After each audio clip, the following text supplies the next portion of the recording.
డాగ్స్‌ని లేదా మీ పెట్స్‌ని యూట్యూబ్‌లో అమ్మాలంటే మా ఛానల్ వాట్సాప్ నంబర్‌కి వీడియో పంపించండి.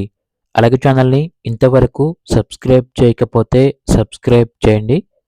Hi friends, welcome to our channel. ఈరోజు మీకోసం గోల్డెన్ రిట్రీవర్ డాగ్ అనేది అమ్మకానికైతే తీసుకురావటం జరిగింది. మేల్ డాగ్ అమ్మకానికైతే ఉంది. డాగ్ యొక్క ఏజ్ వచ్చేసి 9 months. Vaccination up to date complete అయింది. ట్రాన్స్పోర్టేషన్ అప్ టు 10 kilometers అనగా 10 kilometers వరకు ట్రాన్స్పోర్ట్ చేస్తారు.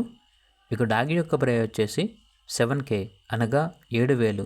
ప్రైస్లో డిస్కౌంట్ అనేది కూడా ఇస్తారు. ఓనర్ నేమ్ వచ్చేసి నాని. ఇక డాగ్ ఉన్న లొకేషన్ వచ్చేసి Nagar Kurnool. Very friendly dog, very యాక్టివ్గా ఉంటుంది అని అయితే చెప్పడం అయితే జరిగింది. ఇక డాగ్ కావాలన్న వారు ఈ వీడియో కింద టైటిల్లో ఓనర్ నెంబర్ అనేది డిస్ప్లే చేయడం జరిగింది. ఓనర్కి కాల్ చేయండి. అలాగే ఛానల్ని ఇంతవరకు సబ్స్క్రైబ్ చేయకపోతే సబ్స్క్రైబ్ చేయండి. Thank you. By by.